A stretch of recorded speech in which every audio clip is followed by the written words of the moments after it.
favor, todo mundo deu ok, por autorização de Julieta, a gente gravará esse evento de hoje, não é? Com autorização dela, e que a gente. Primeiro, eu queria muitíssimo agradecer a sua gentilíssima disponibilidade para vir para a nossa casa, contribuir com seu pensamento, com seu tempo. Muito obrigada, Julieta. Né? Imediatamente ela foi extremamente disponível e gentil de estar aqui trazendo um pensamento tão atual, e tão importante para todos nós psicanalistas pensarmos. Como ela falou, a questão da virtualidade totalmente vinculada, né, à clínica atravessada pela digitalidade, então, vinculada e falando diretamente com a nossa atividade profissional, né, com a nossa clínica, com o nosso ofício. Eu quero apresentar a Julieta, né, então eu vou dizer, apesar de já sabermos, porque ela é uma pessoa nacionalmente conhecida, não é? E conhecida por seu profundo conhecimento da psicanálise, mas não somente. Ele é ligado sempre a questões muito atuais, né? E ela tem um pensamento criativo e propositivo, né? De novas formas de pensar, as novas configurações sempre, né? A gente já acompanha há bastante tempo. É um privilégio, uma alegria. Muito obrigada. Veja, a Julieta é psicóloga da UFRG, do Rio Grande do Sul, né? Universidade Federal do Rio Grande do Sul. É psicanalista, especialista em estimulação precoce pelo Centro Lídia Coriá de Buenos Aires, mestre e doutora em psicologia pela PUC São Paulo, integrante da clínica professora Mauro Spinelli, professora nos cursos de especialização em teoria psicanalítica na infância e Centro de Estudos Lídia Coriá, do qual é membro fundador, assim como fundadora também da Rede PP, eu acho que muita gente conhece.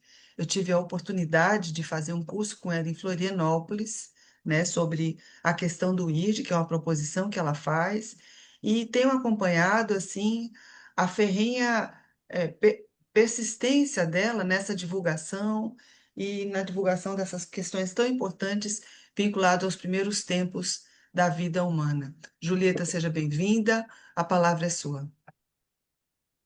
Obrigada, muito obrigada, colegas, por estarmos aqui juntos para trabalhar essa noite. Muito obrigada, Sandra e colegas aí de Recife, por esse convite, por essas palavras tão gentis, que abrem aí espaço para que a gente possa pensar juntos. A ideia de hoje é essa.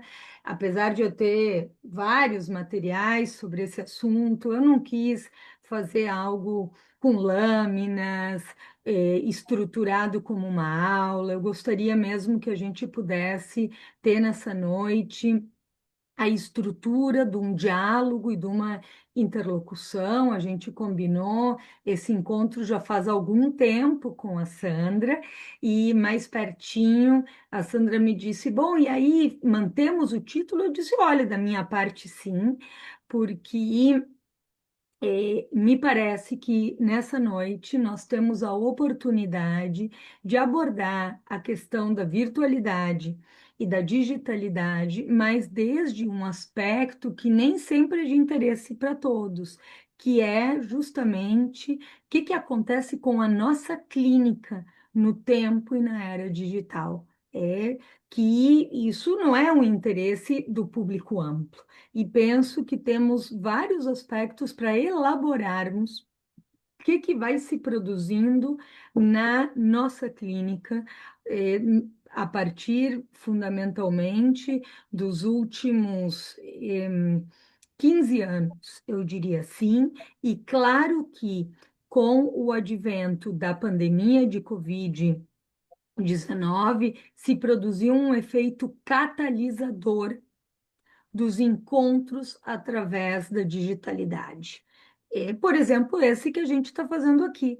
Quer dizer, por um lado, a digitalidade ela nos permite nos dá a possibilidade de reunirmos-nos por interesse, fazendo com que, por interesses, ou seja, por assuntos que nós queremos discutir em comum, sem que a geografia faça tanto obstáculo para nossas reuniões. E num país continental como o nosso, em que alguns estão de manga curta e outros de blusão de lã, isso não é pouca coisa. Então, certamente não é preciso que a gente exalte as benesses dessa tecnologia, mas sim é preciso que nós possamos considerar a questão da digitalidade para o exercício da nossa clínica no eixo transferência e resistência. Ou seja, não basta que, não se trata aqui da gente pensar que a digitalidade ela é boa e má, ou seja, não basta que a gente pretenda ler as consequências da digitalidade desde uma chave que se aplica a quase tudo, é a ambivalência, né? A gente vai ter que ir mais a fundo e pensar o quanto essa digitalidade pode produzir efeitos contundentes no nosso exercício clínico, no modo de sustentarmos a nossa clínica, porque, de fato, a digitalidade, ela mudou o modo em que o sujeito tem de se representar no discurso. Ou seja, esses gadgets, esses eletrônicos, eles não são simplesmente uma ferramenta, eles são uma ferramenta que vem junto com, vamos dizer assim, novas linguagens. Por que vamos dizer assim, novas linguagens? Porque nós vamos ter que pensar se a maneira como nós operamos com a palavra e com a imagem através da digitalidade, na maioria dos aplicativos que temos por aí, se guardam certas características que são centrais para o que nós entendemos como linguagem no ser humano. Isso é um dos pontos que nós vamos interrogar. Mas a gente pode, de cara, dizer que mudou profundamente a maneira que temos de representar o que nos acontece através da digitalidade e de relacionarmos-nos com os outros. Alguns anos atrás, uma adolescente, jovem, né?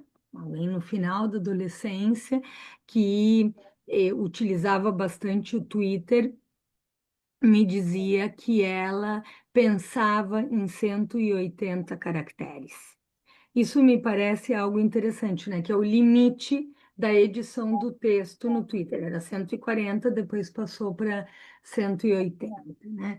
Esse é um pequeno recorte, um pequeno exemplo para considerarmos que quando muda, hum, eh, os meios, quando mudam os meios de comunicação, isso também tem um efeito para a maneira como nós pensamos e representamos o que nos acontece. Quer dizer,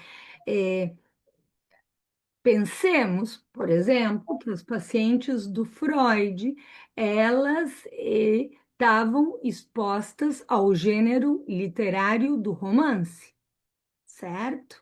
Ou seja, elas leram ali A Mulher de 30, Madame Bovary, quer dizer, as ficções que nós consumimos, as formas de comunicação que nós utilizamos, elas também acabam moldando a maneira como nós temos de falar de nós mesmos. A maneira como nós contamos a nossa história, o que acontece na nossa vida, certamente não é igual antes ou depois do cinema hollywoodiano. Ou seja, uma narrativa na qual a gente apresenta uma certa situação, depois se produz um conflito e depois se produz a resolução do mesmo, essa forma, esse molde básico de um filme hollywoodiano acaba mudando a maneira que nós temos de falar. Também tem consequências que a extensão discursiva que nós utilizamos para falar de nós que se fale em 180 caracteres, inclusive hoje em dia, dependendo da plataforma que se utiliza, e dizer, nossa, pelo menos pode ser através da palavra, porque em algumas outras plataformas, como por exemplo o Instagram, nós temos uma pregnância da imagem e a palavra ela é praticamente um rodapé. É uma pequena linha que vai embaixo da imagem e que se extrapola uma linha diz leia mais. E a gente fica lutando para como condensar o que se tem a dizer de uma maneira mais curta, e às vezes acaba dizendo nada ao tentar se condensar tanto. Então, que mude a maneira como nós temos de nos representar no discurso, que mude a eh, extensão discursiva que faz parte, então, das nossas plataformas de comunicação e também para se relacionar e nos comunicarmos uns com os outros, eh, implica uma mudança, na articulação corpo-linguagem. Ou seja, porque isso não é simplesmente uma forma de falar. Essa forma de falar acaba moldando também a maneira como a gente sente o que a gente sente.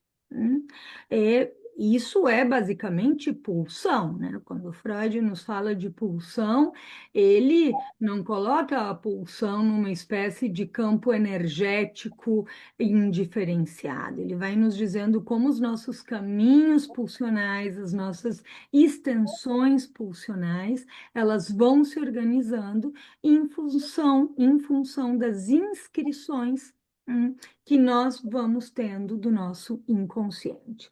Então, nós temos vivido uma época na qual a digitalidade, nossa clínica, ela está atravessada pela digitalidade, porque os nossos pacientes, a vida dos nossos pacientes está atravessada pela digitalidade e diria mais para vocês, o inconsciente está atravessado pela digitalidade. É, é, Nesse eixo, transferência e resistência, depois eu queria conversar um pouquinho mais, expor um pouquinho mais com vocês a sintomatologia que a gente vai se encontrando na vida digital cotidiana. Mas me parece que, tendo aqui tantos clínicos, tantos psicanalistas, é bem bacana a gente poder pensar um pouquinho nesse eixo transferência, resistência diretamente, ou seja, a digitalidade atravessando diretamente o nosso exercício clínico. Quando eu digo para vocês que a gente vai se encontrando com um encurtamento discursivo, me parece interessante porque isso aparece na clínica. Ou seja, pacientes que falam de si mesmos de uma maneira muito encurtada. E eu tenho feito, em função disso, ponto para depois a gente conversar, eh, eh, entrevistas iniciais bastante longas. Ou seja, um tempo lógico que, ao contrário, ou seja, em vez de um curto corte, para que então alguém não deslize de uma certa marcação que é necessária, justamente abrir lugar para uma extensão discursiva de uma fala que muitas vezes aparece colapsada.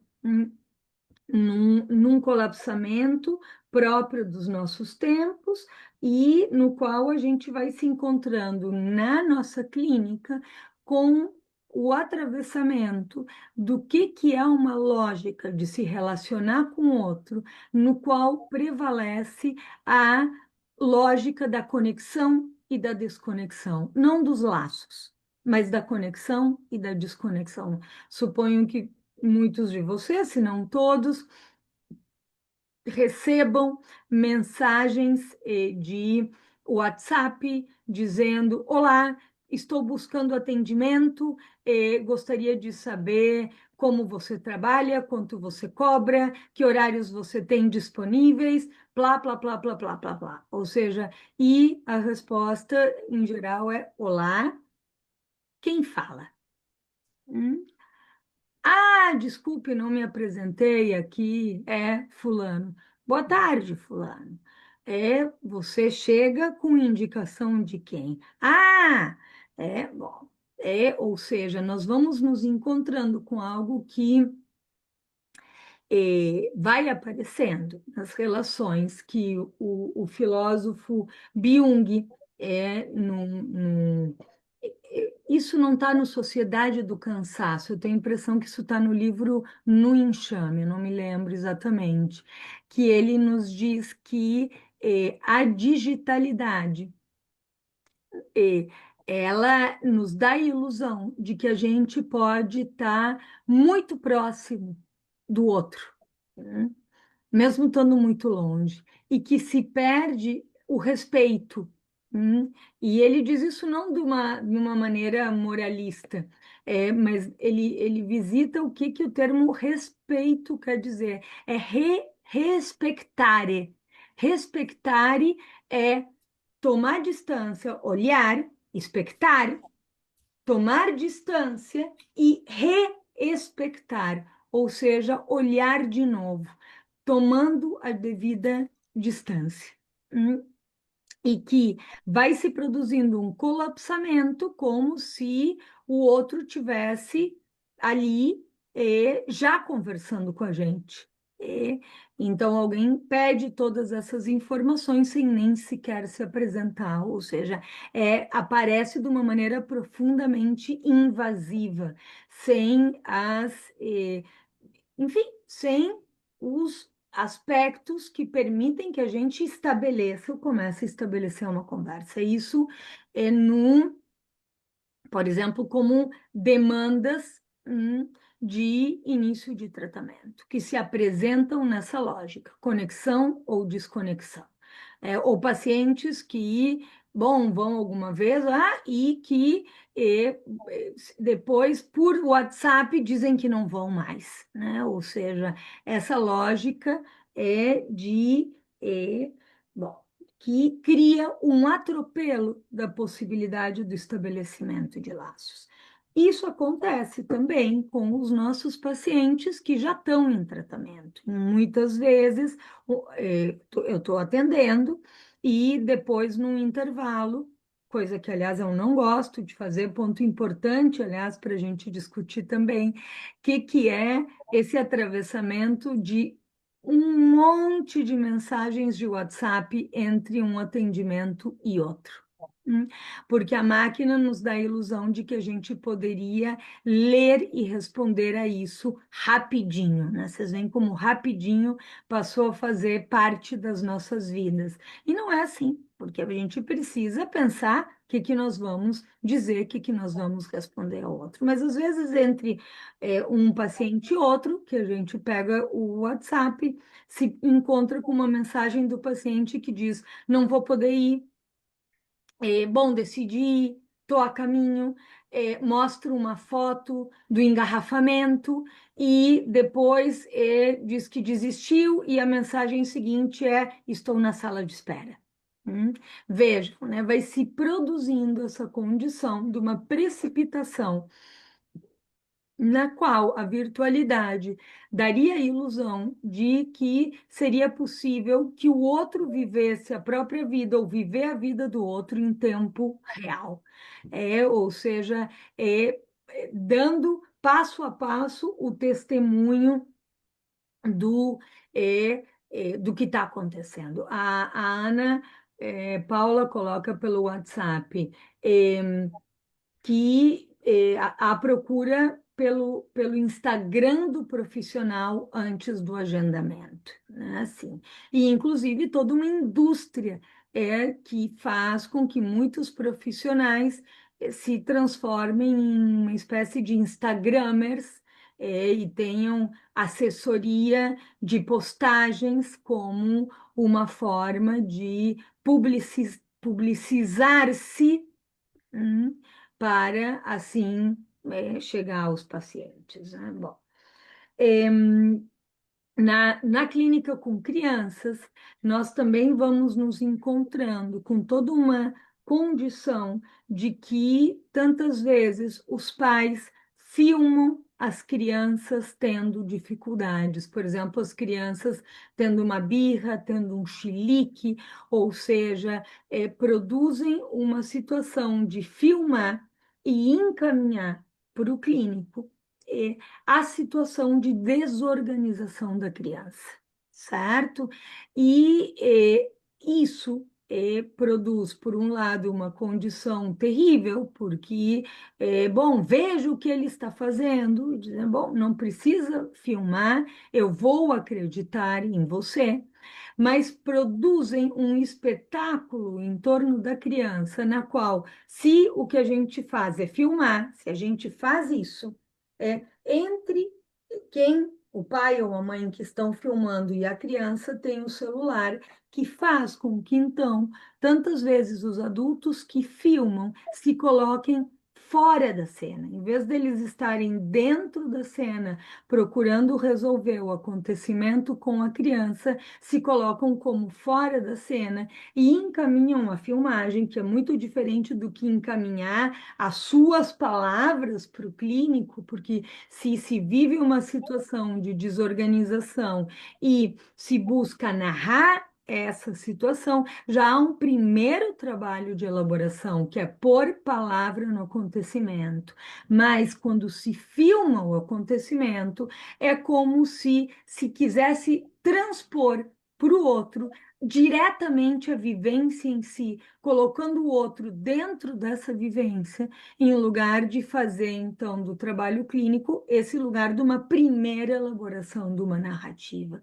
E se colocar, então, não só colocar o clínico para dentro da cena, mas da vida, mas também se colocar de fora da cena ao filmar a criança, ou seja, sair da condição de elaborar o acontecimento com a criança. E aqui a gente pode pensar no sentido polissêmico que o termo assistir tem, né? Porque assistir pode querer dizer estar tá ali assistindo o outro, ajudando o outro a resolver, dando suporte para a resolução de um problema. E se sai dessa condição de dar suporte para a resolução de uma dificuldade, para ficar na condição de quem assiste como espectador de fora da cena. E isso faz com que, então, a criança, que é alguém que depende radicalmente do outro para poder sustentar as significações do seu viver e elaborar, fique ainda mais sozinho. Então, nós vamos nos encontrando com também toda a demanda que vai surgindo através da virtualidade, ou seja, com pacientes que moram em outros lugares, em outras cidades, em outros países, e que a virtualidade possibilita, então, atendimentos clínicos. E eu não vou dizer para vocês que isso não é possível ou que eu não estou a favor disso, mas sim me parece importantíssimo que a gente não pense que se trata de segue tudo igual, só que virtual. Não é tudo igual. A gente tem que pensar quais os efeitos para o nosso marco clínico de atender virtualmente. Primeiro, vou falar um pouquinho de adultos, e depois um pouquinho das crianças. Com as crianças, certamente isso é muito mais difícil. É, durante a pandemia, quando começa a pandemia, digo porque aqui se produziu certamente um efeito catalisador dos atendimentos através da virtualidade, da digitalidade. Eu tinha e suponho que vocês também, sim, algumas experiências de atendimento à distância, por exemplo, de pacientes que tinham se mudado para outros países antes da pandemia e com os quais eu tinha sessões ao telefone ou pais de pequenas crianças que, morando no exterior, precisavam de um suporte com o filho, mas para eles era muito importante a língua materna, a cultura. Então, certamente, nós temos aqui um fator muito importante para o estabelecimento da transferência. Muitas vezes nós temos não só pacientes que já estão em tratamento e com uma transferência em curso, mas pacientes que, mesmo morando em outros países, para eles fazerem análise numa língua estrangeira, coloca muitos obstáculos. Não só pelo alinhavo da associação livre, mas pelas diferenças culturais, e que, então, nesse sentido, a virtualidade ela pode ser favorecedora. Hum, é, e por isso, quando a gente tem esse tipo de demanda, a gente precisa se interrogar. Bom, veremos, vamos ver se é possível. Vamos ver se é interessante ou não, porque também surge o eixo da resistência. Pela virtualidade, e aqui seja por plataformas como essa, Zoom, Meet, Teams, no início da pandemia, eu tinha Skype. Não sei se vocês, por exemplo, eu tinha Skype porque para, sim, atender pais de algumas crianças que estavam morando no exterior. Bom, que vai acontecendo? O que acontece com as formas de atendimento digital? Acontece que na digitalidade o silêncio ele tem outro peso. Fazer silêncio na digitalidade é algo profundamente perturbador. Diante de um silêncio um pouquinho mais prolongado, imediatamente o lado de lá vai dizer: alô, alô, você está aí? Travou? Caiu a ligação? Então, a gente sabe que em presença, quando a gente está em presença no consultório, o silêncio é um silêncio compartilhado, é uma ausência com um fundo de presença. Nem que seja pelo pigarrear, pelo sacudir da cadeira, mas tem alguém que está ali. A questão de como fazer silêncios, silêncios que podem ser necessários justamente para abrir o espaço para que alguém se interrogue na sua via associativa pelo desejo, se torna muito mais difícil através da digitalidade. Então, é nesse sentido que a gente não pode dizer é a mesma coisa. Também não quer dizer que seja impossível, mas nós temos que pensar nas consequências de não estarmos no mesmo ambiente. Porque é, a tela plana ela tem uma consequência para a maneira como circula a pulsão. Vou contar para vocês dois presentes que meu inconsciente me deu em relação a isso. É um dos meus sonhos, né?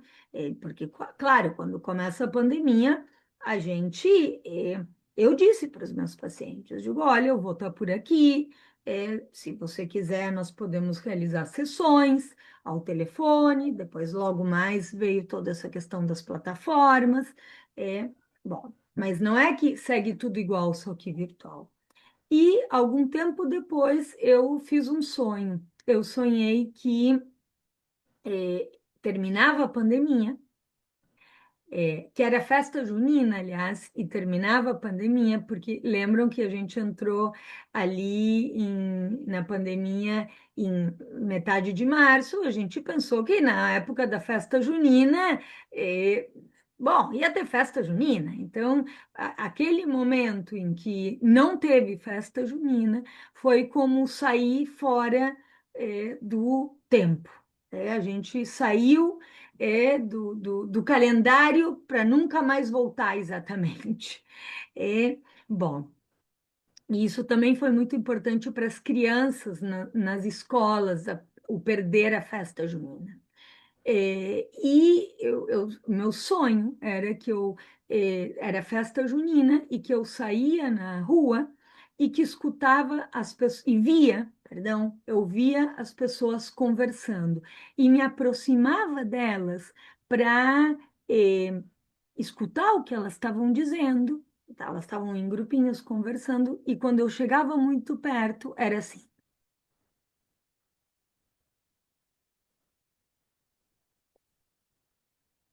elas estavam mutadas, tá? Vejam que ponto importante. E eu tenho, assim, esse presente, esse sonho de elaboração que meu inconsciente me deu, certamente tem a ver com o efeito que é também a transmissão.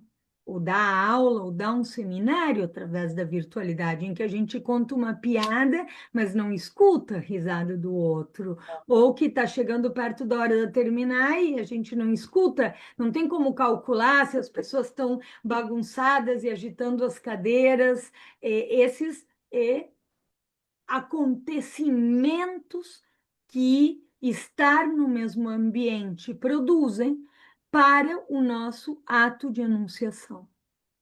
Outro sonho que eu tive, digo, porque são dois exemplos como para a gente pensar como a circulação do campo pulsional não é a mesma através da tela. Então, isso do estar mutado, isso de dizer algo e não escutar a risada do outro, ou o desconforto do outro, ou é a interrogação do outro. Ou seja, a gente fala e há um silêncio abismal. E ao mesmo tempo, se todo mundo abre o microfone, ninguém escuta coisa nenhuma, porque fica uma cacofonia impossível. Bom, outro sonho que eu tive foi que eu tinha que levar minha filha no oculista, o que era verdade, esse já foi mais para o final da pandemia, e que quando eu chegava no oculista, o oculista dizia: Olha para mim. E eu dizia para ele: Eu estou olhando para você. Ele dizia: Não, você não está olhando para mim. Eu dizia: Sim, eu estou olhando para você. Ele me dizia: Então o seu olhar está desviado, como se eu tivesse uma espécie de estrabismo, certo?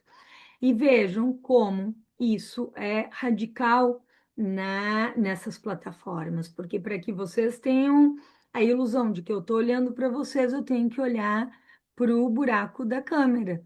E se eu olho para o buraco da câmera ao falar, eu perco a expressão facial que vocês estão fazendo em função do que eu digo. Então, eu perco o registro do efeito que a minha palavra tem sobre vocês. Então, só para dizer assim, ó, olhar, voz, eu não estou nem falando do corpo, porque vejam, é como se a gente tivesse na capa do disco dos Secos e Molhados, viramos todos cabecinhas flutuantes, certo? Em cima de uma mesa, o nosso corpo, ele fica fora do marco.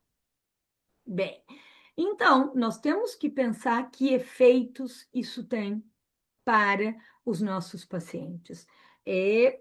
No campo da circulação pulsional, certo?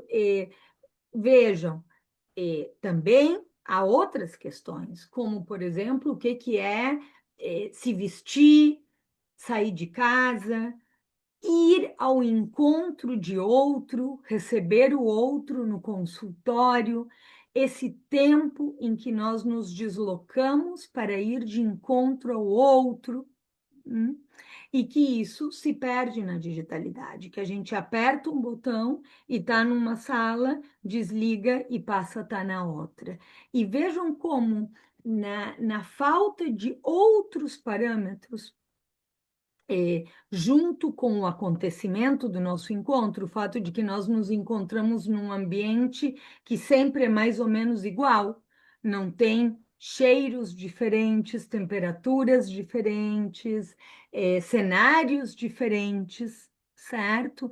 Vai se produzindo uma espécie de névoa na nossa memória. A gente já não sabe mais quando a gente encontrou com aquela pessoa daquele quadradinho, porque nós não temos todos esses outros marcos. Bem, no que diga respeito a crianças, é justamente pelo fato de que para as crianças essa articulação corpo e linguagem está em pleno curso. O atendimento pela digitalidade é muito mais complicado, sobretudo quando a gente está falando de crianças que estão fora da linguagem. Crianças muito pequenas ou crianças com quadros psíquicos importantes. Porque justamente nesse tempo primordial, o que está em jogo é como vai se produzindo essa articulação entre o que toca o campo perceptivo da criança no laço com o outro. Então, por exemplo, se eu estou atendendo uma criança e ela está olhando assim, eu não tenho o lado de lá desse marco para saber o que ela está olhando. Enquanto que se eu estou no consultório, a criança olha para lá, o que eu vou fazer? Eu vou olhar para o que a criança está olhando. Ai, a borboletinha, olha aí. E aí eu posso cantar para ela a música da borboletinha, eu posso ir lá e alcançar para ela esse brinquedo. Mas o que acontece quando o olhar da criança ou o endereçamento corporal se dirigem para um marco no qual eu não estou junto?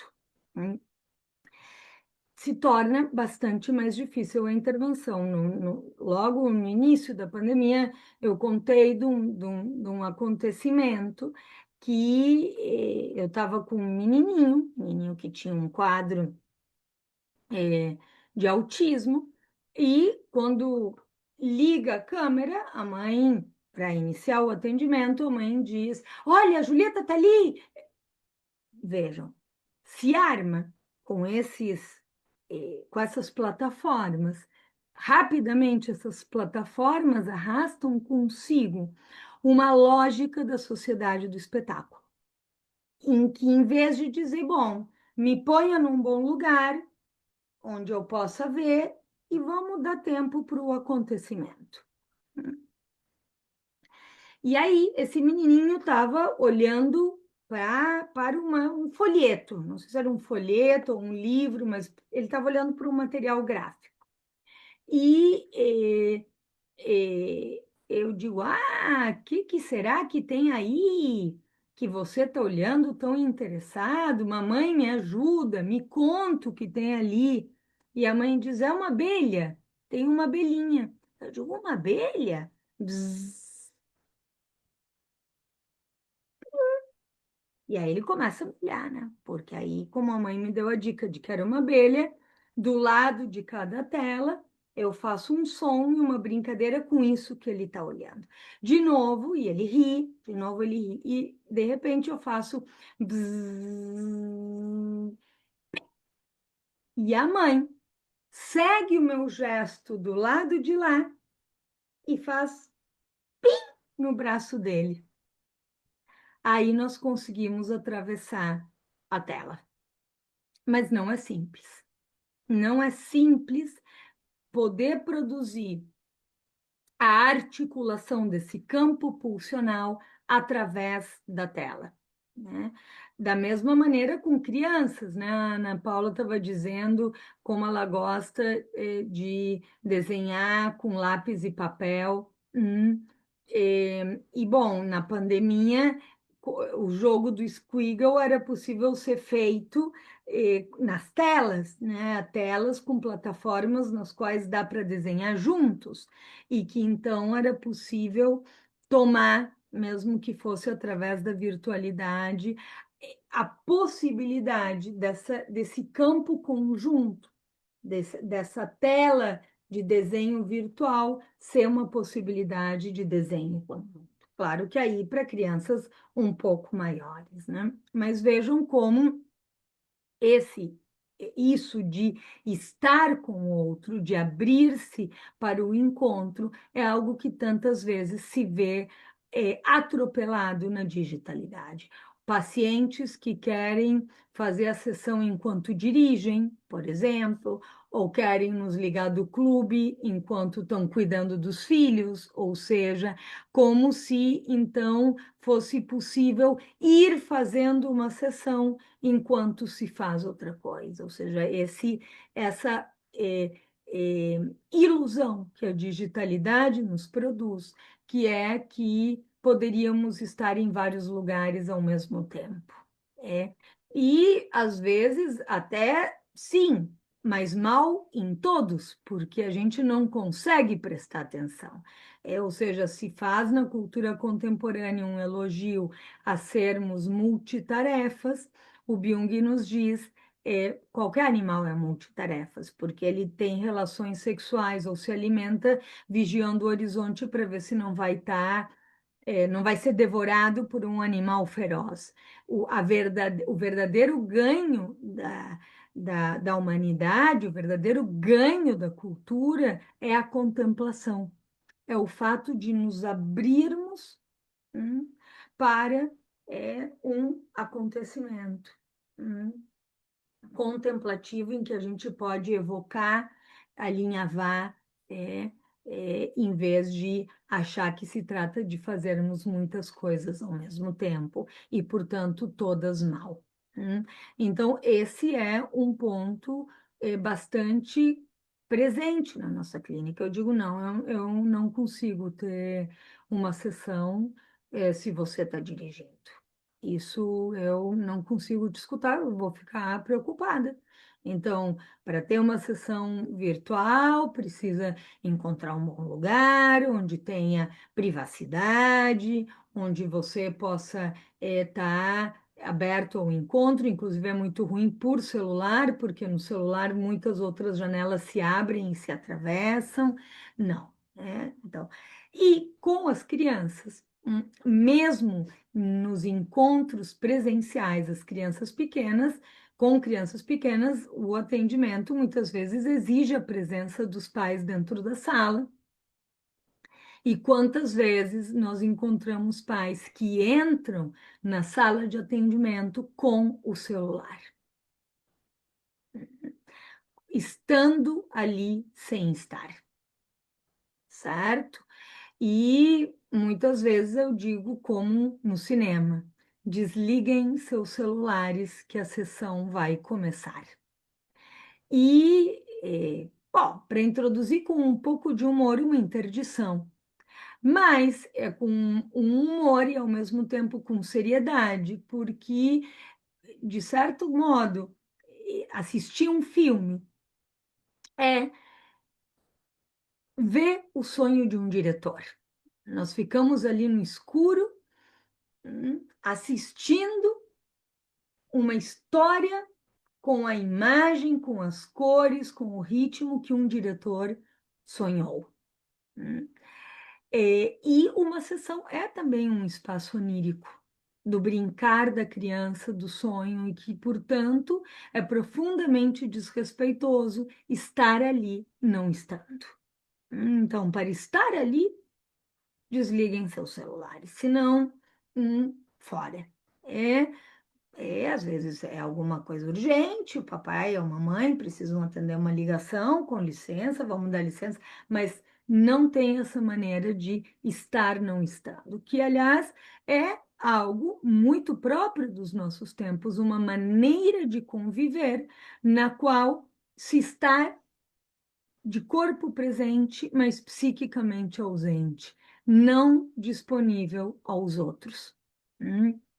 Quantas vezes, na nossa vida cotidiana, a gente testemunha alguma cena e se vira para quem está com a gente, como numa busca de um testemunho compartilhado, você viu o que eu vi?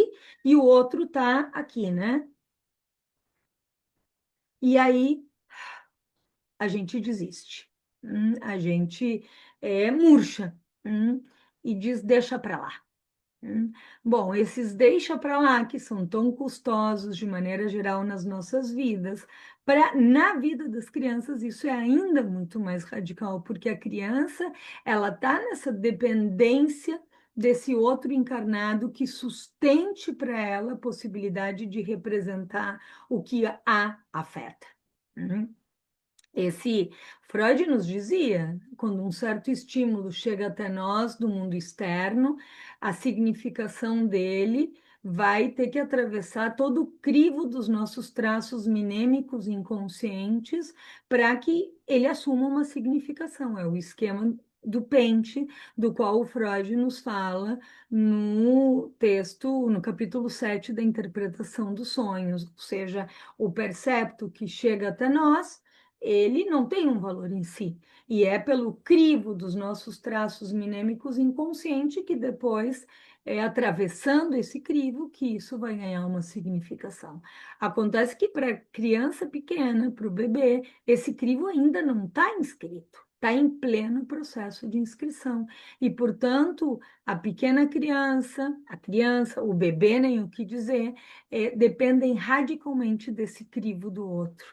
E quando uma criança busca o olhar do outro e o campo pulsional está se esvaindo pela janela digital, a criança deixa de contar com um outro de carne e osso para que ela possa, junto com esse outro, representar o que lhe acontece no seu viver.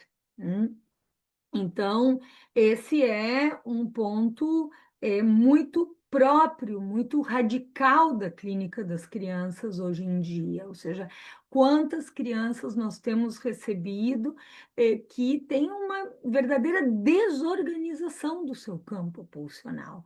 Não só birras diretas, mas as crianças não aguentam mais uma pelotinha na comida, uma etiqueta na blusa. Chegam várias crianças das quais se diz que elas têm uma dificuldade de integração sensorial.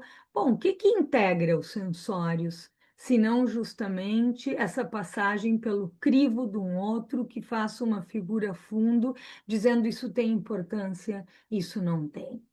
Então, nós vamos vendo uma verdadeira desorganização desse campo pulsional da criança, né? As crianças alimentadas olhando para o celular, trocadas olhando para o celular, ou seja, que registro se faz do corpo ou deixa de se fazer desse corpo nessa articulação corpo e linguagem, que vai ficando muito fragilizada.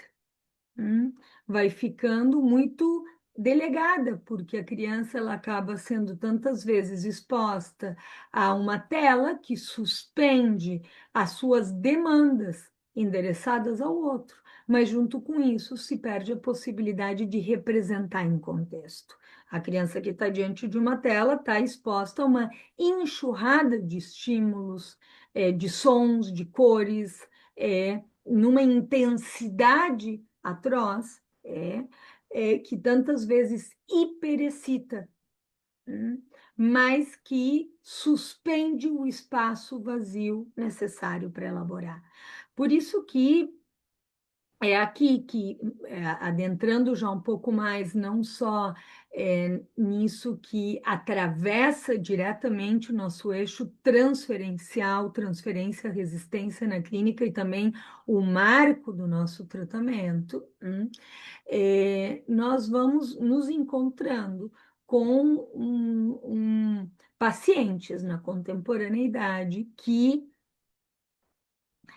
eu tenho chamado de sujeitos wireless, sujeitos sem fio, porque no texto Escritores Criativos e o Devaneio, Freud nos fala de que o fio do desejo alinhava passado, presente e futuro. E, portanto, quando alguém constrói uma narrativa sobre a sua vida, ou a criança, quando brinca, ela está tecendo com o fio do desejo. ela está produzindo esse alinhavo. E nós vamos nos encontrando com pacientes absolutamente desalinhavados.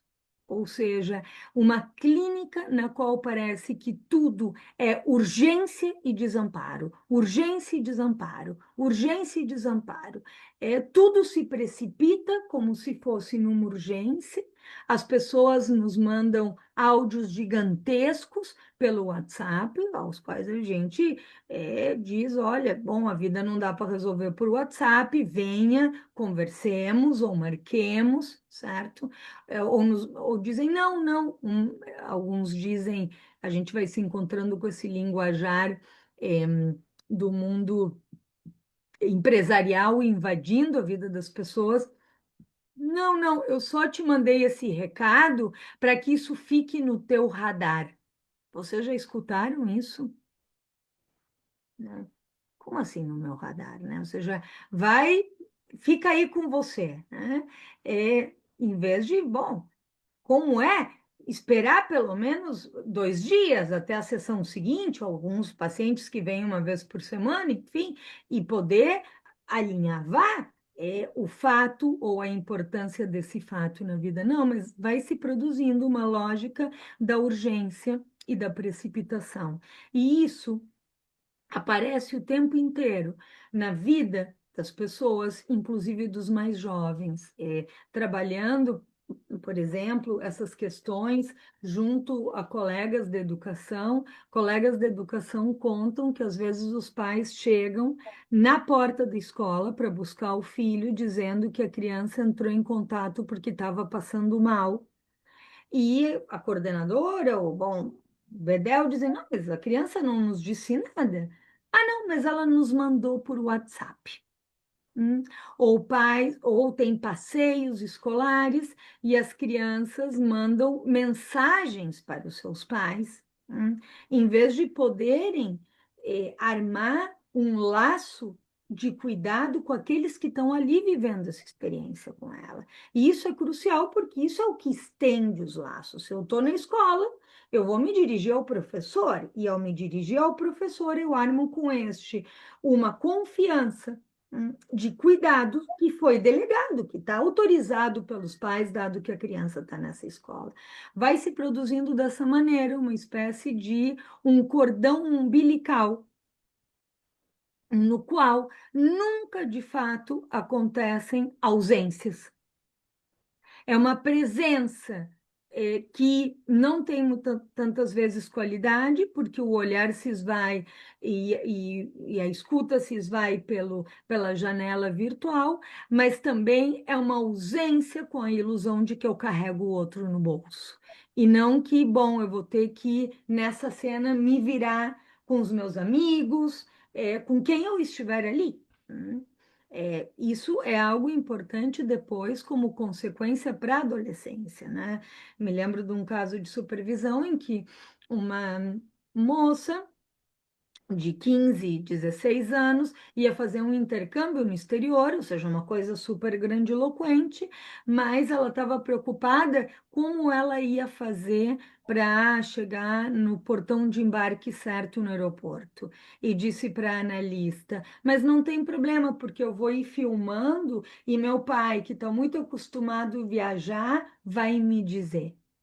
Vejam que terrível, porque é uma condição de uma expropriação de uma experiência, bem nos termos do que o Agamben nos diz, quer dizer, tá ali indo para o exterior, saindo de casa para morar fora, sei lá quantos meses, mas é o papai que desde o celular está guiando que portão tomar, em vez de dizer com licença, eu tenho que pegar tal voo, você pode me ajudar, ou seja, se estender e se endereçar para o outro. Então, a ideia do sujeito wireless, desse sujeito sem fio, tem a ver com pensar como a virtualidade ela suprime, então, a questão do lugar. O lugar não arma mais um limite para as relações, mas também, ao mesmo tempo, se suprime o tempo.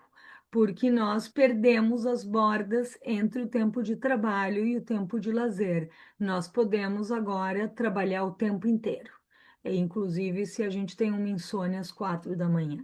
E isso é terrível, hum, porque que é um sujeito sem bordas temporo-espaciais?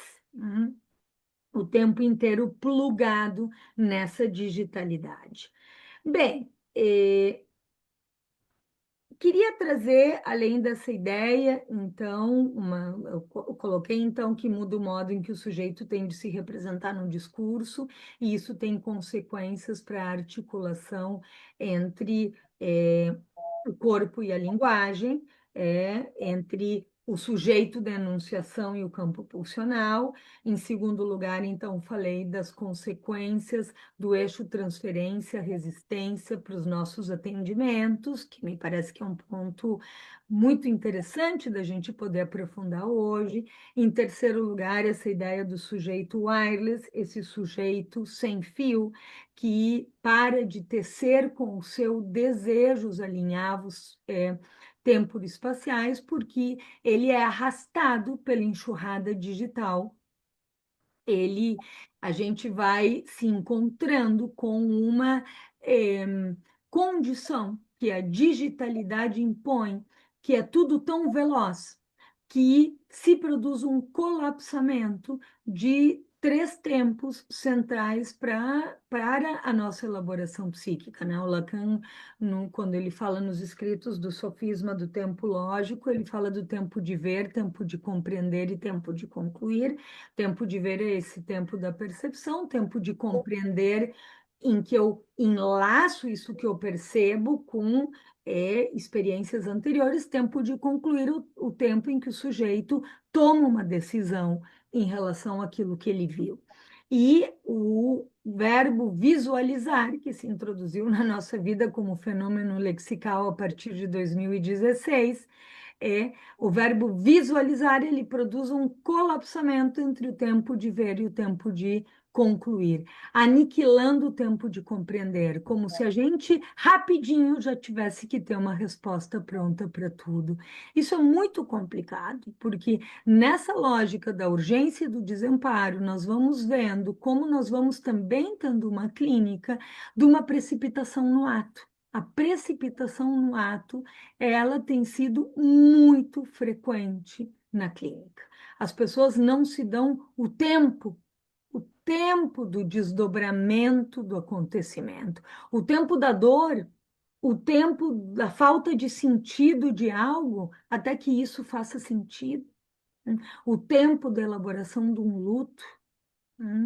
Se suprimem esses tempos doídos, muitas vezes, mas importantíssimos, para a elaboração psíquica. E nós vamos nos encontrando com uma clínica de uma precipitação ao ato. Bom, uma quarta ideia que eu gostaria de trazer para pensar com vocês é que Freud nos fala, né, da psicopatologia da vida cotidiana. E é importante que a gente possa falar de uma psicopatologia da vida digital cotidiana. Porque nós podemos falar dos graves sintomas que isso traz, mas também nós temos que falar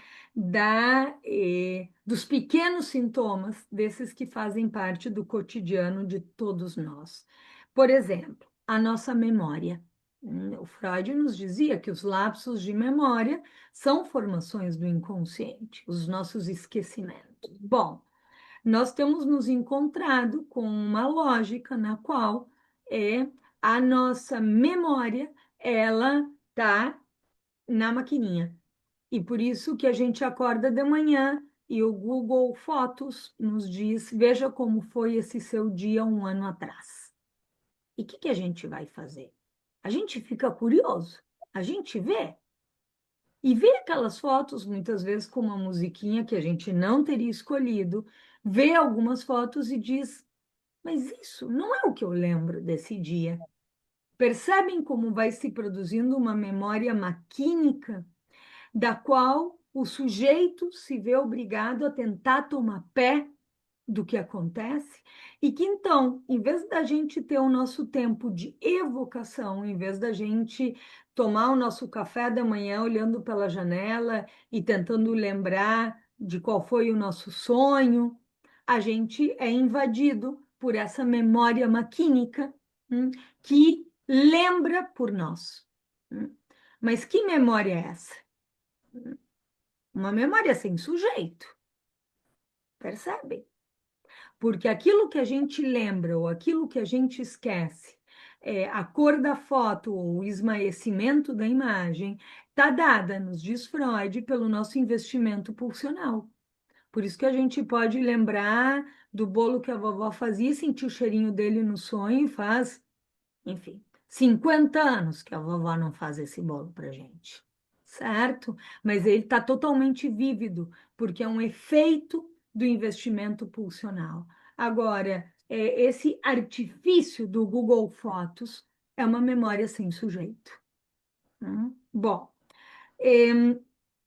corretores de digitação que nos impedem de dizermos o que nós queremos dizer, ou seja, a nossa intenção, e também nos impedem dos nossos atos falhos, e sai qualquer coisa que não é nem a nossa intenção racional, nem o nosso próprio ato falho.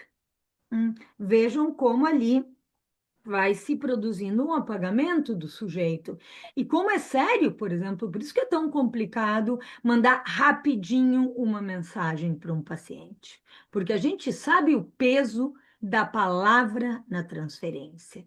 E o que que acontece se o corretor de digitação resolve inventar qualquer outra coisa atravessando essa transferência? Que consequências isso pode ter? Bom, então, vejam que essas máquinas lembram por nós, falam por nós, imaginam por nós, tá? Pensem aqui como o brincar das crianças, que em lugar de estar num jogo com o outro, onde então eu imagino algo e digo para o meu amigo de brincadeira o que eu imaginei para que o outro, o amigo, imagine também, e juntos a gente construa um campo ficcional em que imaginamos juntos. Agora, há uma indústria com plataformas de entretenimento em que o cenário do brincar aparece pronto. Muitas vezes mais do que o cenário, a missão, tudo, digamos, o que cada um tem que fazer, né? E nós vamos nos encontrando com crianças que não só muitas vezes querem brincar reproduzindo a cena de um jogo, e que, portanto, nós vamos nos encontrando com uma repetição imagética, tantas vezes do brincar, mas esvaziadas de toda a narrativa ética que acompanha a elaboração do faz de conta.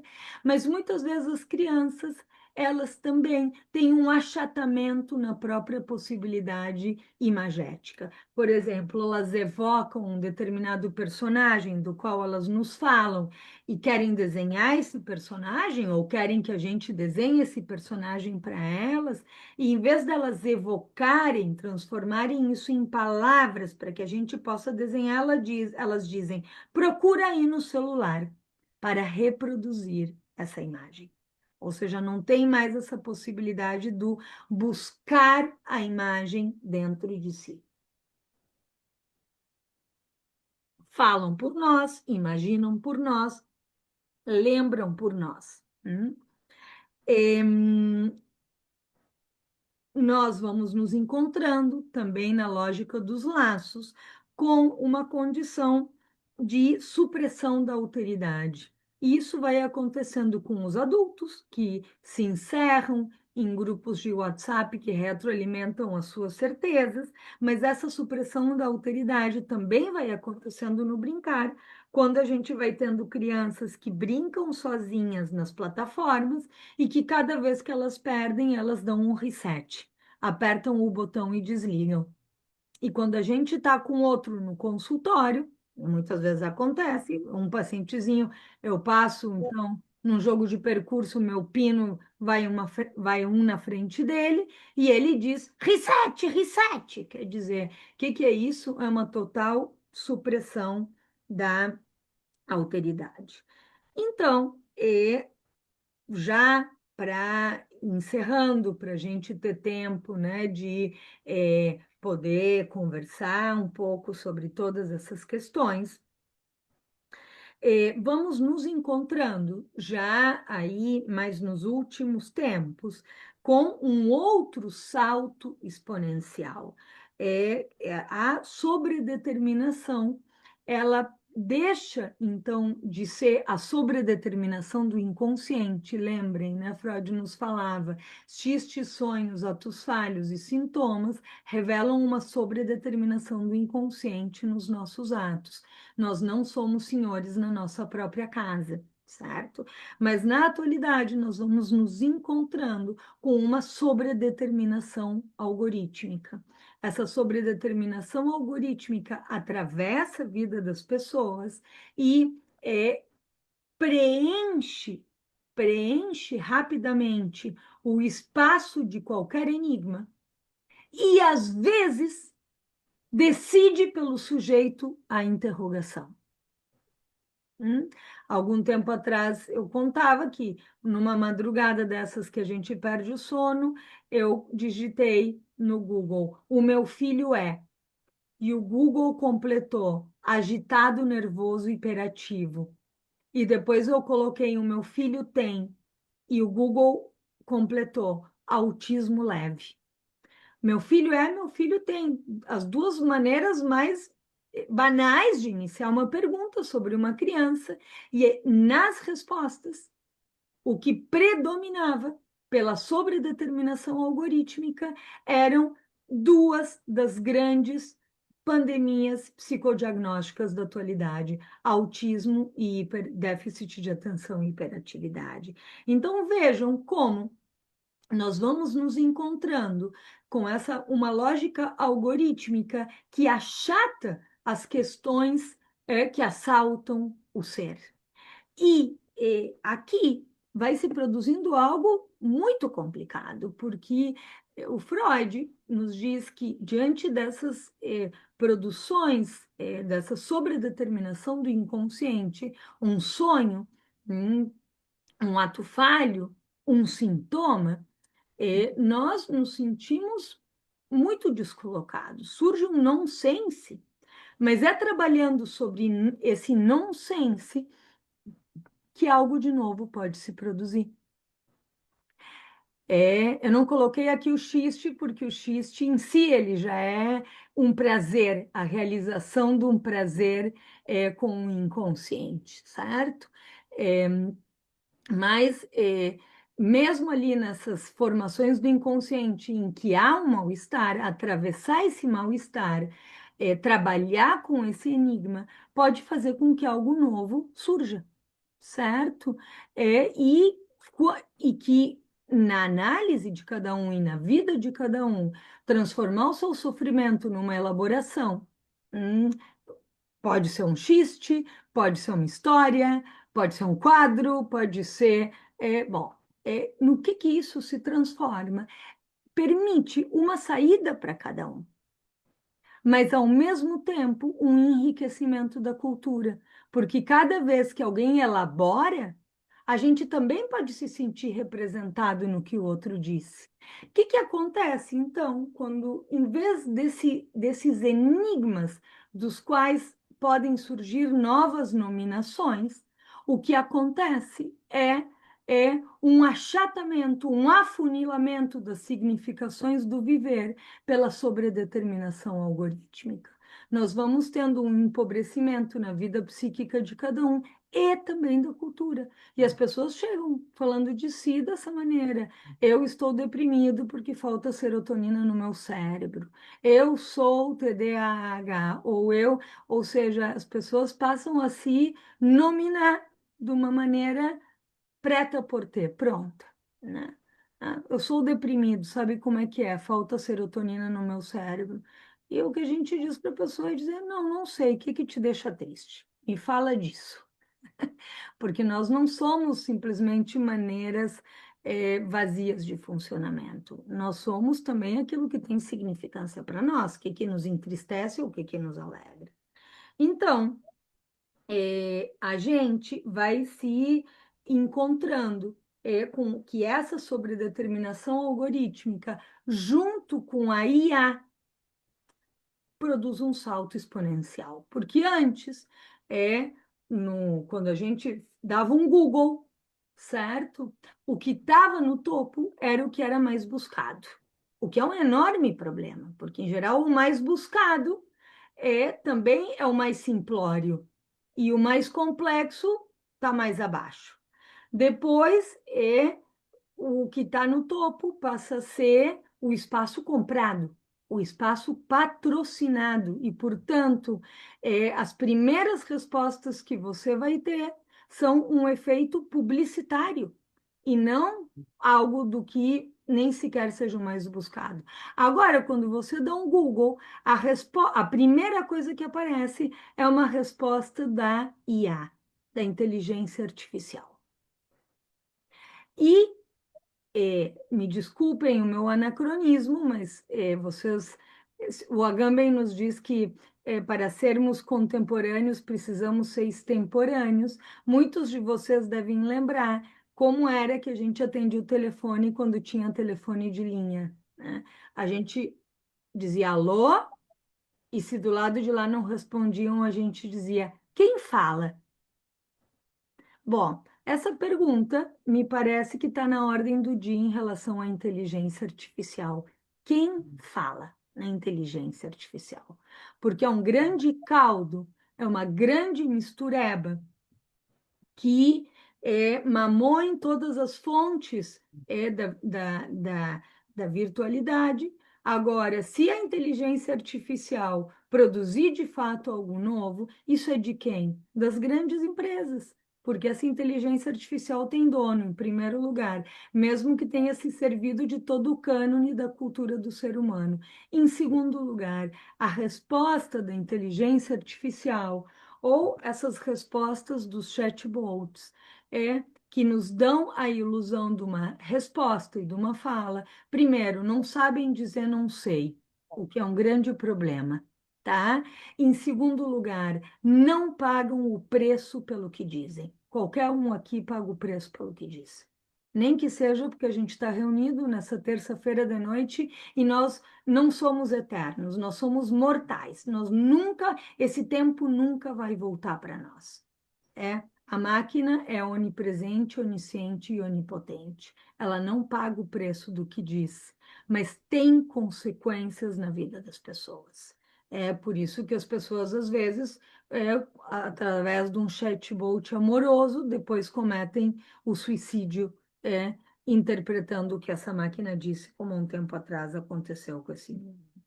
Então, é aqui, gente, e abro para a gente conversar um pouco, que nós precisamos pensar o que está acontecendo com a humanidade num momento em que nós temos uma ferramenta tão poderosa.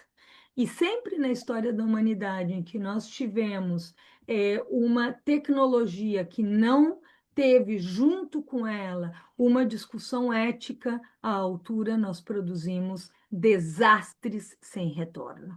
Então, nós precisamos pensar o que está acontecendo com essa tecnologia, porque talvez,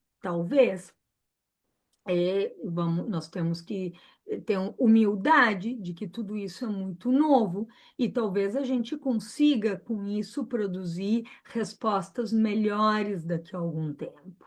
Mas o que nós temos nos encontrado é que os sintomas de estrutura dos nossos pacientes, isso que o Freud chamava das neuroses correntes, têm sucumbido com a digitalidade. A gente fala da digitalidade na lógica do nós não podemos viver sem ela, mas ela não nos deixa viver, ela torna o nosso cotidiano um inferno. A gente se vê arrastado pela compulsividade digital, pelas mensagens que a gente não respondeu, pelas notícias que a gente não leu. É avassalador o efeito que isso tem para nós. Então, será que isso é porque é algo novo?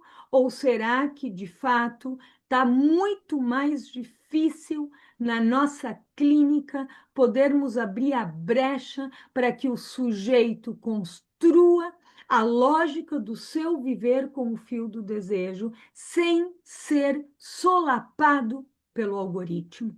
Hum?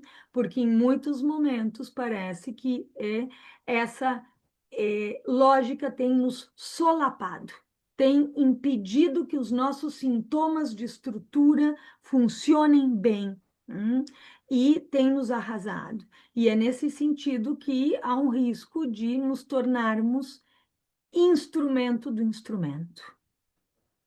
Hum? Bom, claro, a gente tem um problema que a mais que os filósofos não têm, nem Jung, nem Agamben tem que se preocupar com isso. Eles podem falar do que registramos no nosso tempo. Nós temos um trabalho adicional, que é fazer furo no discurso, que é abrir a saída com os nossos pacientes. E a gente, de fato, consegue. Mas eu pergunto para vocês, vocês não percebem que isso está bastante mais difícil de ser feito? E que entre uma sessão e outra, tanta coisa essa pessoa leu na internet que fecha a significação do seu viver, que retomar o fio tem sido um trabalho cada vez mais complexo do nosso fazer clínico. Bom, essas são algumas das reflexões que eu queria compartilhar com vocês para que a gente possa pensar juntos. Obrigada. Nossa, Julieta, a gente é que agradece, né?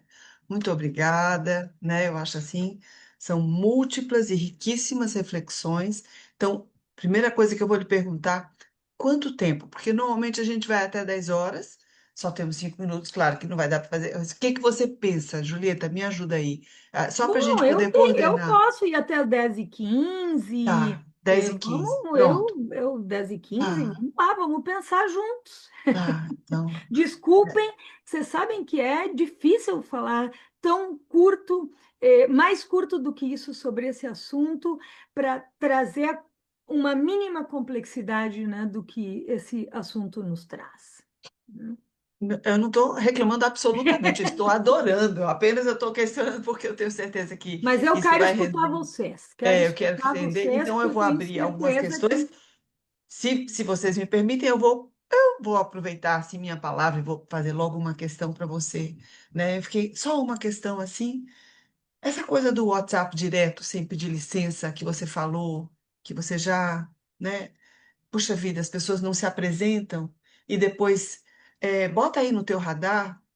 E também tantas outras coisas que você falou me parecem apontar para essa questão última que você falou da alteridade, Julieta, que é, assim, primeira ferida narcísica, né, que a Joyce McDougall fala, né, e que é quando a gente reconhecer o outro também é costurar a si mesmo, é se diferenciar do outro, né?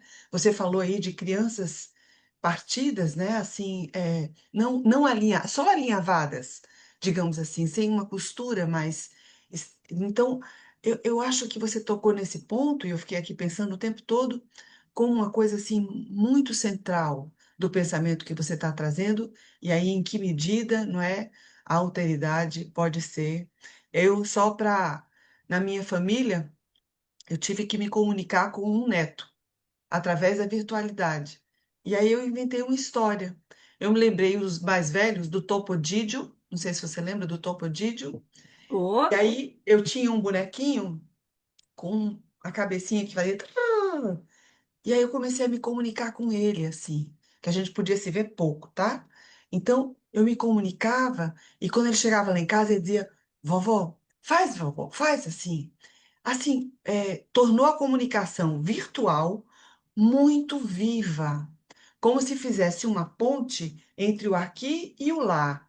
Foi muito interessante. As construções que puderam ser feitas, e não era clínica, gente, é um netinho meu, mas assim, como muitas coisas. O café da manhã, bom dia! Tererê, tererê, tererê, e eu comecei a produzir filme, né? E assim, foi muito legal. Só como um elemento a mais, eu estou dividindo com o grupo, dividindo com você, mas especialmente fazendo essa questão, deixando essa questão sobre a alteridade, se você puder aprofundar. Mas deixa eu fazer outra pergunta para a gente juntar. Gente, quem quer falar? Fiquem à vontade.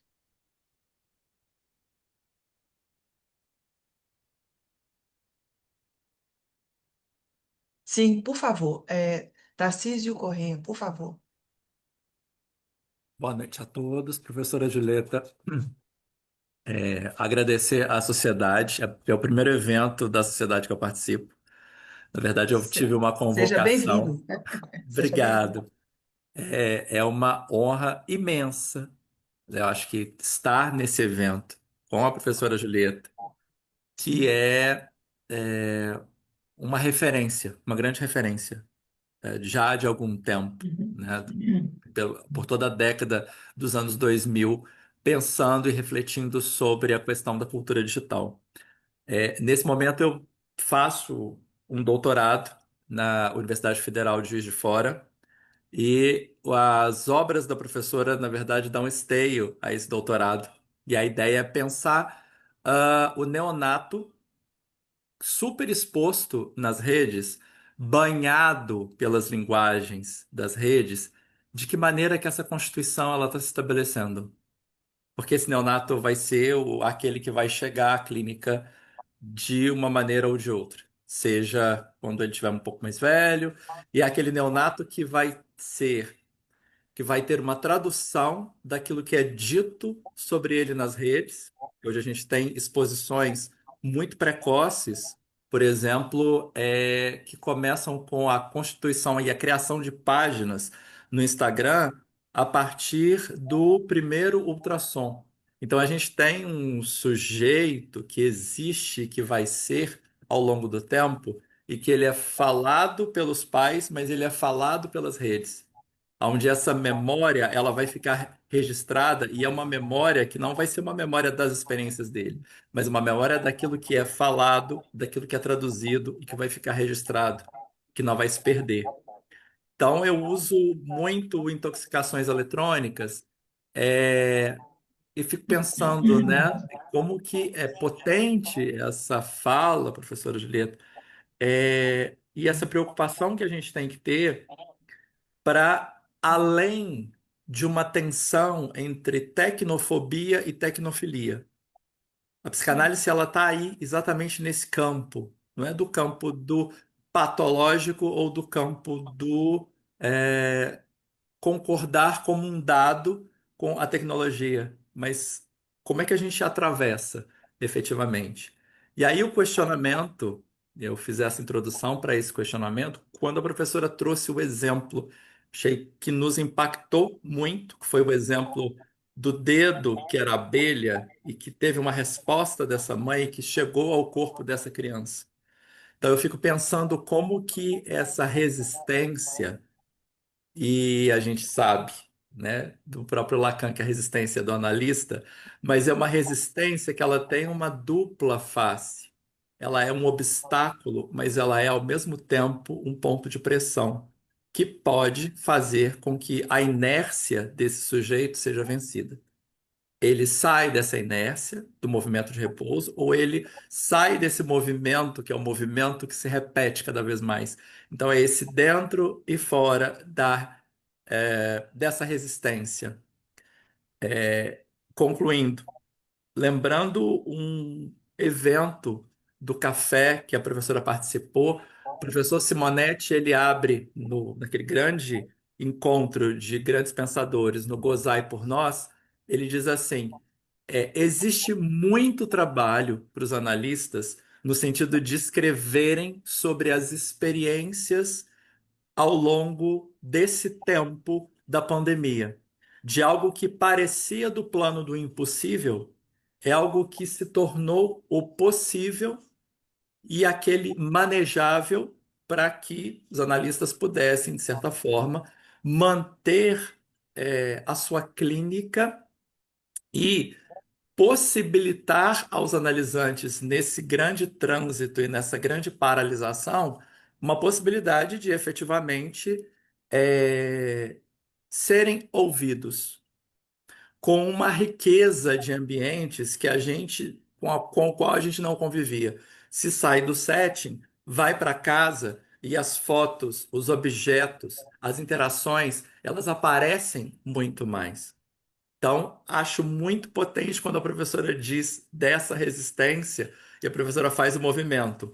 Um obstáculo, ele está olhando para algum lugar e eu não sei para onde ele está olhando, mas ao mesmo tempo pressão.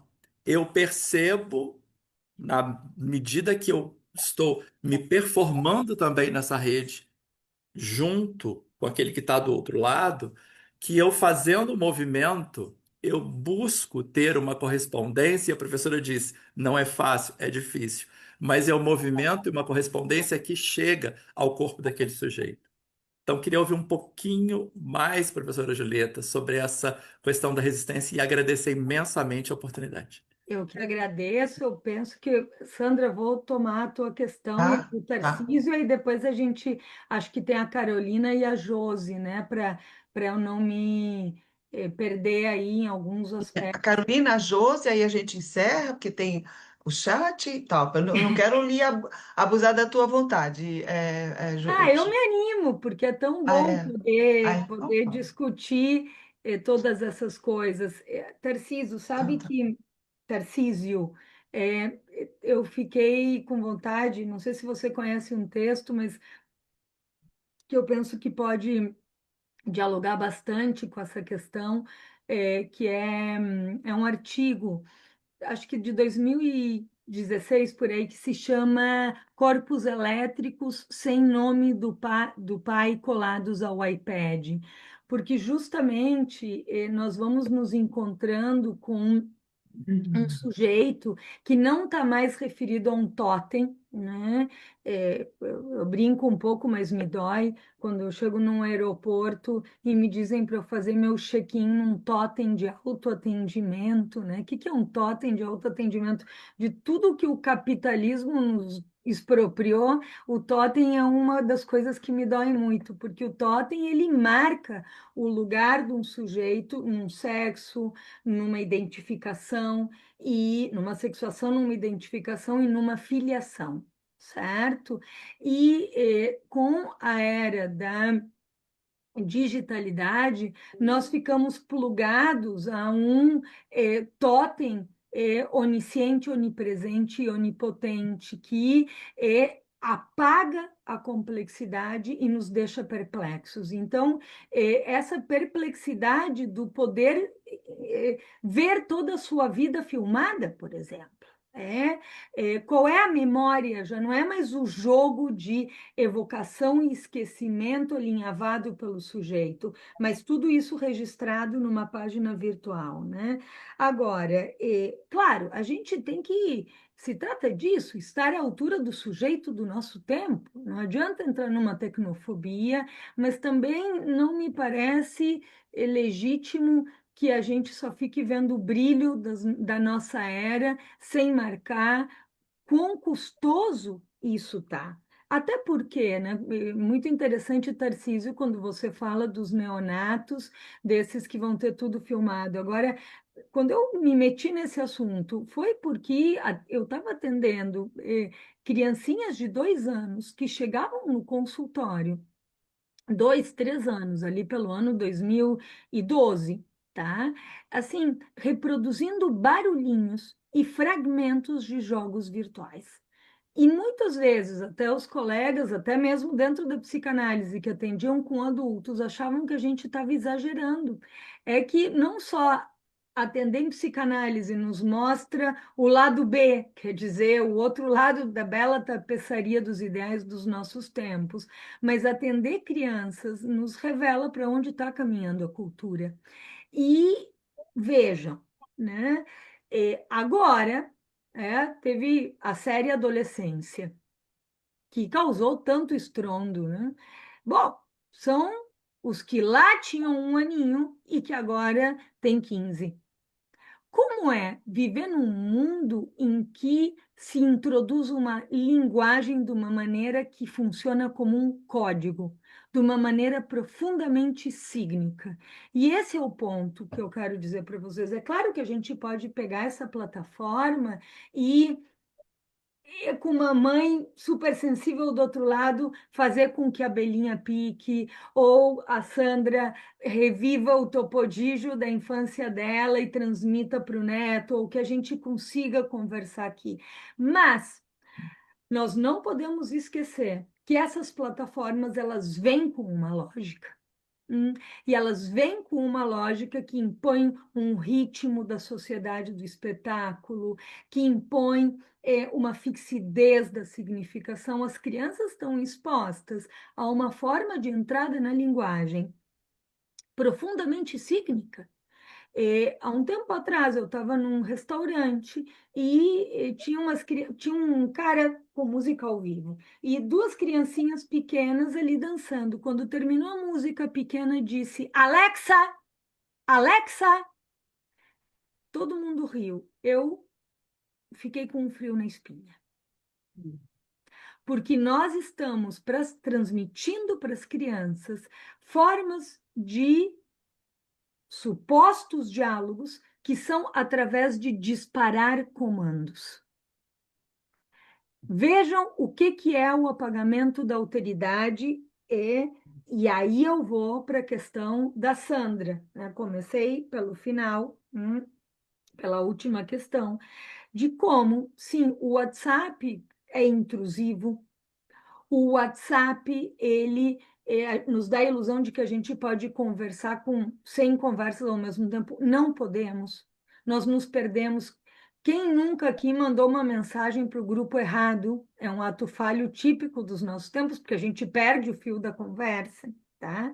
Mas, além do mais, vejam, as plataformas digitais, Facebook, Instagram, bom, são plataformas nas quais prima a lógica do narcisismo, e aqui eu acho que é bem importante a gente sustentar a diferença entre narcisismo primário e narcisismo secundário, né? Ou seja, a lógica do narcisismo primário, a lógica de uma ilusão de plenitude imagética, de potência, em detrimento dos ideais do eu, em detrimento dos ideais coletivos, né? Então, essas plataformas, elas são como assim, a rainha, o espelho da rainha mata Branca de Neve. Espelho, espelho meu, existe nesse mundo alguém mais bonito do que eu, onde as pessoas estão o tempo inteiro recolhendo bola cheia, bola murcha, e vai se produzindo uma perversidade através do que seja a lógica do engajamento. Porque quanto mais absurdo é o que eu disser ou mostrar, mais engajamento eu vou ter e mais isso vai me dar notoriedade. É o que aconteceu recentemente com o assunto, por exemplo, dos bebês reborn. É a lógica do engajamento. Então, isso vai alimentando uma lógica da fama e da difamação que está na contramão do que seja bom, pelo que é importante viver, mesmo que a gente perca.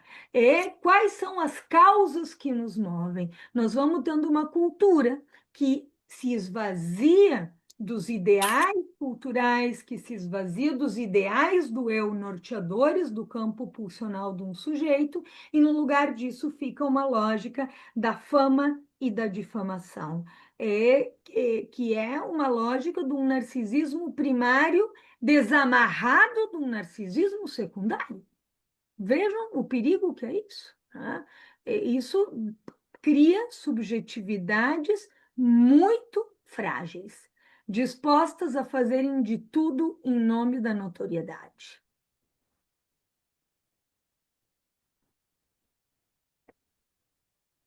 Carol? Sim, Abrir aqui o Agora, microfone. Obrigada, pronto. Júlia. É Carol, então tá. Ah, Julieta, adorei tua exposição. Eu ficaria assim, vários YouTubes e várias aulas dessas para conversar. Eu acho que você tem uma propriedade diferenciada, eu quero te dizer assim, de missa de corpo presente, porque merece, não é? De você fazer um atravessamento no nosso campo psicanalítico de trabalho, né? Qual a lógica, qual a ética, quais as prioridades do campo psicanalítico? Você atravessa desde as entrevistas, tá? Com dois conceitos fundamentais para poder explicar, não é, a morte da pulsão, da possibilidade dessa questão do achatamento e da tela quando você trata nesse trabalho da questão da transferência e da resistência. Aliás, você trata de tudo, afinal, do campo psicanalítico freudiano e de outros que seguem, né, por aí. Mas a coisa que mais me chamou a atenção é como se fosse assim, uma força que me deu angústia de que tipo de sonho eu vou ter, um sonho plano, um sonho redondo ou um sonho achatado. Por favor, continue com o sonho redondo, que a Terra é redonda. Não vá para essa Terra plana. Eu vou por aí, porque eu acho que se a gente não implantar essas suas questões tão ricas num campo social, que está querendo matar o campo pulsional, com essa forma exacerbada, não é? De comunicação, a gente não chega a canto nenhum.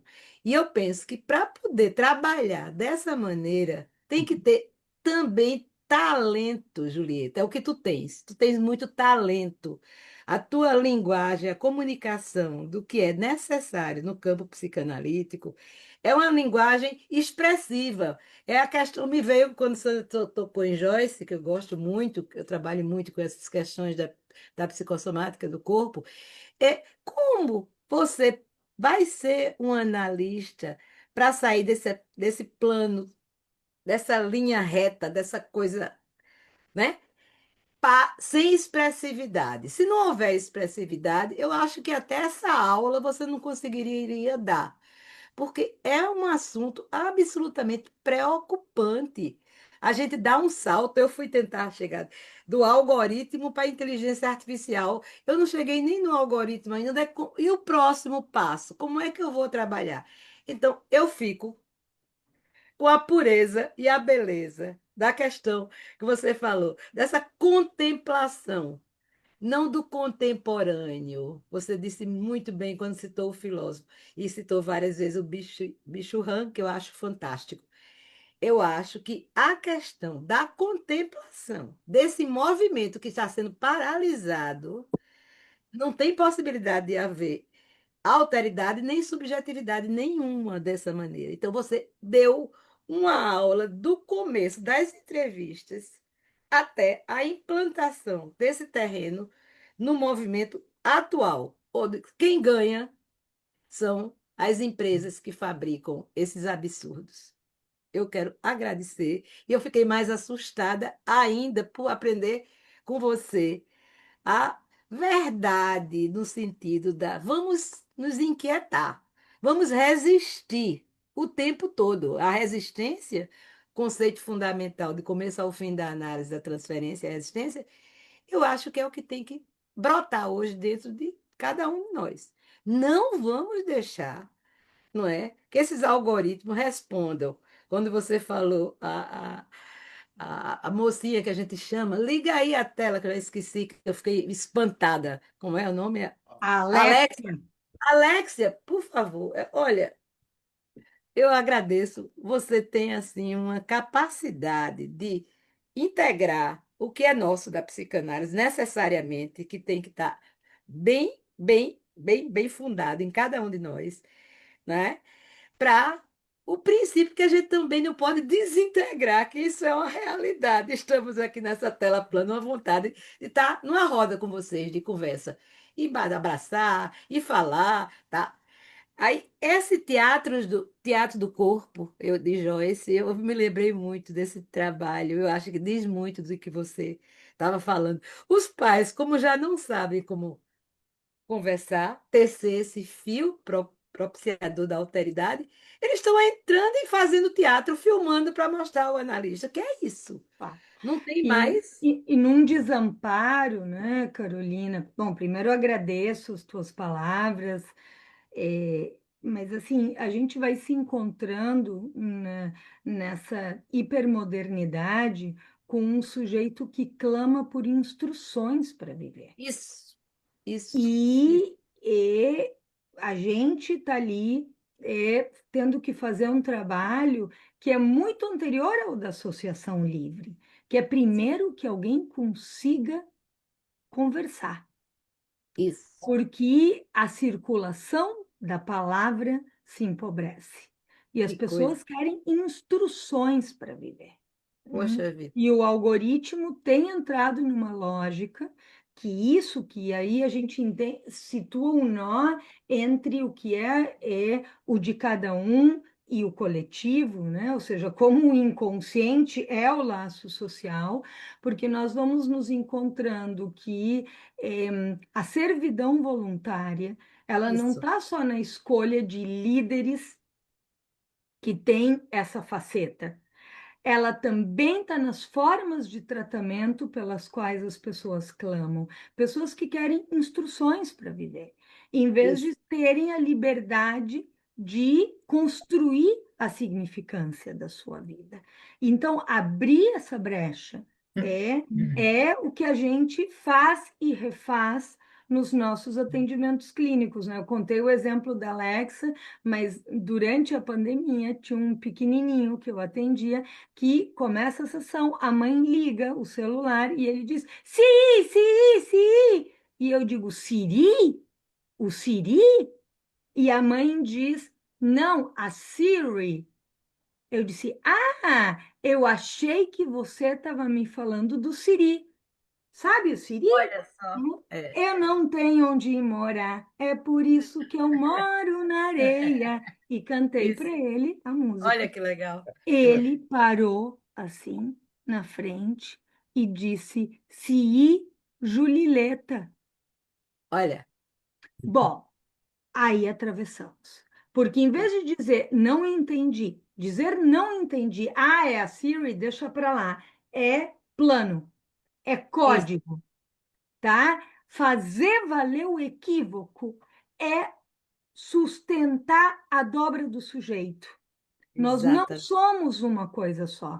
Há polissemia, há dobra, há mal-entendido e há nisso alteridade, que atravessou para esse menino, porque aí depois ele escutava a musiquinha e dizia a música é Se Julileta e dançava assim. Que coisa linda. É, Muito. mas Como vai fazer esse fazer? furo Esse tem furo. dado É bastante trabalho. mesmo. Como é que você É, está? Me conte. Então, não sei se tem alguém com o áudio ligado, mas Pode agora a gente ignorar. passamos para Josi só Obrigada, para Já a Julieta. última vi, pergunta e a adorei. já vi gente há muito pelo Rio encerra. de Janeiro. Julieta, aula com você é sempre assim um espetáculo, né? Eu quero Vai ser agradecer. Foi maravilhosa a aula. E é interessante, é muito rápido, porque o horrível. seu tempo já acabou. Mas eu lembro que quando começou a E como pandemia, é foi isso? Por que que ela vai Parei só um assim de pouquinho de repente? ignorar, você está com o teu Eu acho que microfone Dinora está com aberto. a, o áudio. Tá, desculpa, só e porque na época, não, tudo bem. Na época que começou a pandemia, uma garotinha de Novo Hamburgo, do Rio Grande do Sul, foi morar com os pais, na cidade de Boston, né, nos Estados Unidos. E a menina, quando chegou lá, ela tinha entre 8 9 anos, e ela entrou num caos, porque aí ela tinha medo de perder a mãe, ela não se adaptava à escola, e a escola lá querendo levá-la para a enfermaria para medicá-la, porque isso, porque aquilo. E aí a mãe entrou em contato comigo e eu disse, Deus, como é que eu vou atender uma criança pela tela de um computador? E eu não sei, mas deu super certo. Hoje a menina já está com 12 anos, fala muito bem o inglês e ficou muito bem. E aí me faz pensar nisso tudo que você falou, e até você trouxe o exemplo do Siri, né? Hoje, nesse mundo acelerado que nós estamos, né? Com esse espaço e esse tempo encurtado, nunca exigiu tanto de nós, seres humanos, principalmente nós analistas, criatividade, pensamento e sonho. Nós precisamos sonhar, nós precisamos pensar, nós precisamos criar, para nós podermos trazer os nossos pacientes desse mundo siderado que nós estamos entrando. Não é, Julieta? Era isso que eu queria falar. E mais uma vez, muito obrigada e um grande abraço, viu, minha querida? Oh, Josi, agradeço as tuas palavras e sim, me parece que isso é crucial, né? O espaço da contemplação, do sonho, do xiste, da invenção, para uma lógica na qual se vê o tempo das pessoas consumido por uma indústria do entretenimento, né? Ou seja, eu tive agora em João Pessoa, um pouquinho antes de ter ido para Recife, porque eu tenho um irmão que mora lá, um baita engarrafamento de noite. Eu disse, nossa, que engarrafamento é esse? E ele me disse, é a saída do shopping. E eu disse, muitas vezes se diz que shopping é praia de paulista, né? Também pudera não ter praia, mas num lugar como esses, onde dá para contemplar a lua na beira do mar, que tristeza, né? Que vá se produzindo uma lógica e essa ilusão de que o que nos falta pode ser comprado pronto. E isso nos empobrece em todos os sentidos e nos escraviza em todos os sentidos. O pior é que é um shopping horroroso. Eu sou de João Pessoa, eu posso falar. Eu tenho que dizer. Tem algum que não é, porque assim é tudo igual, né? Mas É tudo esse igual. fica Eu depende, acho que é Julieta. tudo horroroso, Não, né? não, São não. todos horrorosos. É. Há um tempo, Agora, quando meus filhos eram pequenos, essas coisas, a gente precisa ir para resolver uma coisa. Meu filho, que tinha 3 aninhos, me disse: Mãe, eu quero ir embora, o ar do shopping é pesado. olha que lindo, Né? que Bom, lindo. então se trata disso, ou seja, o algoritmo ele não é ingênuo, ele está a serviço do fetichizar produtos prontos, sejam eles comprimidos, marcas ou o que for. E certamente o nosso trabalho está na contramão, por isso que os nossos congressos nunca têm patrocinadores ricos. Isso. É isso mesmo. Eu acho que a Dinora agora vai estar com a palavra para poder, inclusive, assim, resumidamente, eu vi que tem muitos comentários, só um resuminho, né, Dinora, do chat GPT, e aí a gente depois encerra, tá bom? Se você concordar. Pois não, Dinora. Você está sem som, viu? Pronto, agora eu estou sem som. Eu queria pedir desculpas, tive que atender esse telefone e não percebi que estava. Mas, enfim, além de agradecer enormemente a você, Julieta, e a todos os que estão aqui enriquecendo esse momento e fazendo essa noite, uma noite tão rica em reflexões, não é, de uma situação que nos afeta no nosso dia a dia desde todos os ângulos, não só como profissional, mas, enfim, como ser vivente nesse planeta e do qual sabemos tão pouco do que acontece e tão pouco do que isso tudo vai causar nas nossas mentes, nas mentes das nossas crianças. Então, é um assunto que realmente merece, precisa de muito, muito estudo e muito conhecimento para poder a gente avançar no que possa ser, garantir, né, qualidade de vida para todos nós. Bom, sobre o chat, na verdade, a maioria foram assim, a maioria foi muitos elogios, não é?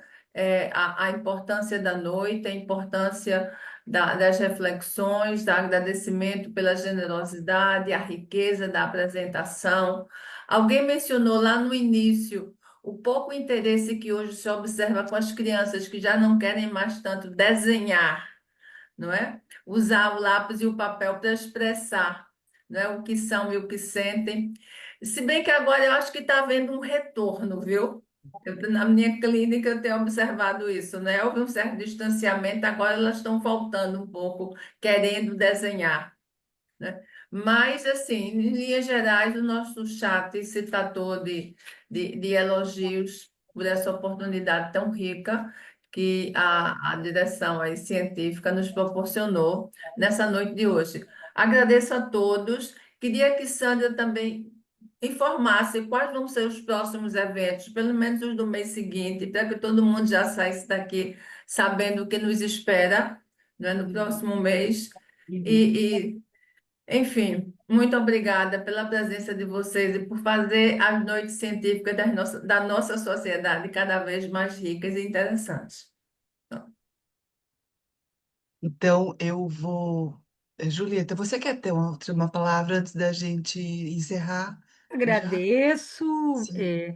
penso importante, né, isso que a Dinora marca e que talvez nesse momento, diferentemente do que acontecia há 13 anos atrás, hoje em dia começa a se alertar para as consequências, para os efeitos danosos que tem para as crianças. Hoje em dia há recomendações das sociedades de pediatria, há pais mais preocupados que não colocam então as crianças em condições de intoxicações eletrônicas, há a lei de não ter celular nas escolas e que as escolas acharam que ia ser uma catástrofe, que as crianças iam se revoltar.